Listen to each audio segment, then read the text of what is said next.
Greetings of the day class, this is Ms. Tabissum and as you know that we have already started with the topic non-finite verb, and in our previous two lessons we have learnt about infinitives and participles. So before beginning today's topic of discussion, that is gerunds, let's recapitulate the earlier two lessons. The words which function as nouns and adjectives are non-finite verbs. Non-finite verbs remain unchanged irrespective of the number and person of the subject and the tense of the verb. Non-finite verbs are of three types: infinitives, participles, and gerunds. An infinitive is a non-finite verb in its base form and is usually preceded by the word to. When an infinitive is used without to, it is called a bare infinitive. Participles are verbs which perform the function of an adjective in a sentence. Participles are of three types: present participles, past participles, and perfect participles.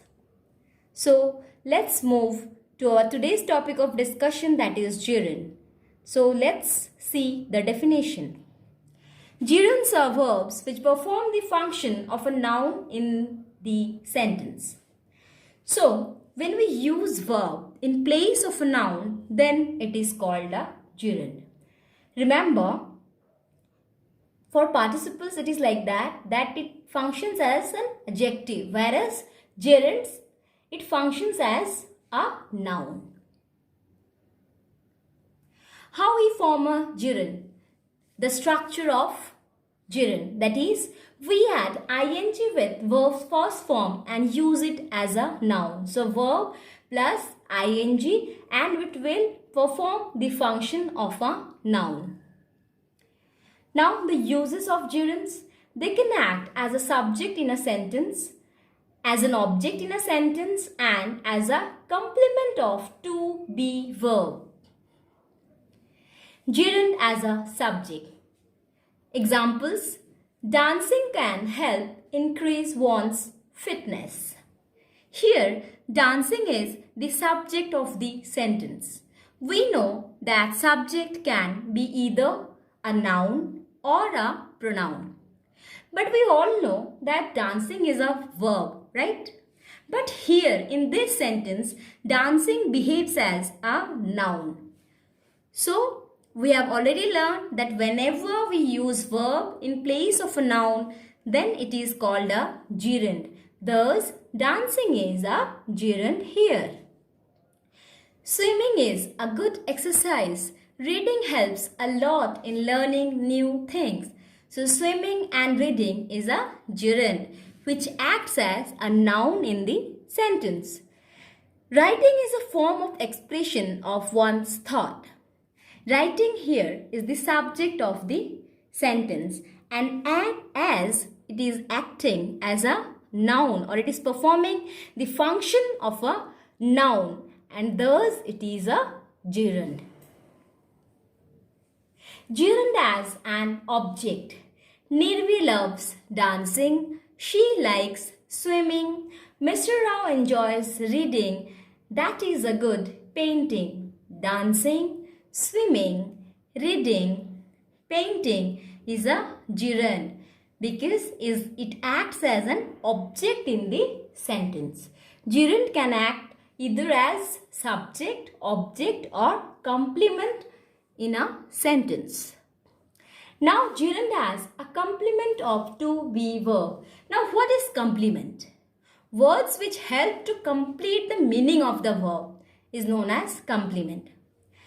As you know that complements are basically two types: subject complement and object complement. Here I have said that as a complement of to be verb. So to be. In present tense, to be verb is, am, or are. In past tense, was or were. As you can see the examples, my favorite pastime is reading detective stories. See here, verb plus ing. And it is performing the function of a noun. Competition is trying to do better than your opponents. Trying. Try is verb plus ing and performing the function of a noun. So reading and trying is a gerund as it is used as a complement to the verb is, which is a to be form. This is how gerund is used as a complement of the verb. So let's revise what we learned today. Gerund is a verb form that allows verbs to function as nouns. It means that whenever we use verb in place of a noun, then it is a gerund. We use gerund as subject, object and subject complement or object complement. Here, as you can see in the very first sentence, cycling is a good exercise. Here, cycling is used as a subject. In the second, he enjoys cycling. Cycling here is the object of the sentence. And my favorite activity is cycling. Here also, cycling is a gerund and is used as a subject complement. So, here goes today's classwork. Underline the gerunds and circle the present participles in this sentence. Hours of studying before the examination made me feel tired all day. Studying, gerund. Solving crossword puzzles seems to be easy for Sheetal. Solving is here present participle because solving what? Crossword puzzles. Here it is modifying the crossword puzzles. Thus solving is here present participle. Playing a game of tennis is a good exercise for the muscles. Here playing is present participles. Exercising for long hours has yielded good results for Anupama. Exercising, gerund. Payal's parents objected to her staying over at a friend's place. Here, staying is staying performing the action of noun and thus it is a gerund. Hari apologized sincerely for arriving late at the ceremony. Arriving, gerund. We reminded our grandfather that walking is good for health. Walking, gerund. Participating in group discussion increases one's level of confidence. Participating. Cooking is an enjoyable activity for my aunt. Cooking, gerund. When I asked to take bed rest for a couple of weeks, I busied myself in reading. Reading is an example of gerund here. Now let's move on to our today's homework. Rewrite the sentence with the gerund forms of the verbs in italics. Make other necessary changes. See, as you know, what is a gerund? That is verb plus ing. An infinitive is to plus verb, first form or the base form of the verb. And it can also be a bare infinitive as well. So we have to change it. Always remember that in a sentence, an infinitive can be replaced by a gerund without changing the meaning of a sentence. As you can see the very first sentence, my dentist recommended that I gargle with the salt water every day. So gargle is the verb here. So we have to make it gerund form, that is verb plus ing. So answer is my dentist recommended gurgling with salt water every day to me. It is said that when we smile, we work out our facial muscles. Use while. Answer, smiling helps us work out our facial muscles.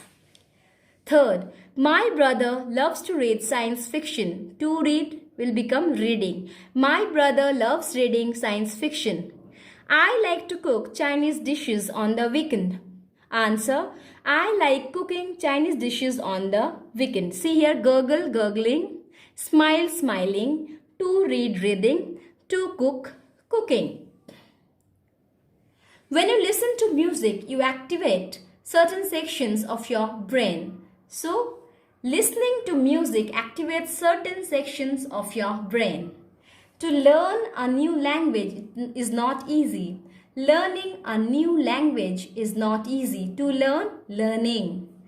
Saint Teresa's passion was to serve the poor with a smile. Saint Teresa's passion was serving the poor with a smile. To serve, serving. I taught John how to ride. Answer, I taught John riding. To ride, riding. To play chess is an excellent exercise for the brain. To play, playing. We tried to convince Meera to participate in the tennis competition. To convince has become convincing. So the answer is, we tried convincing Meera to participate in the tennis competition. Thank you, children. That's all for the day. Have a good day.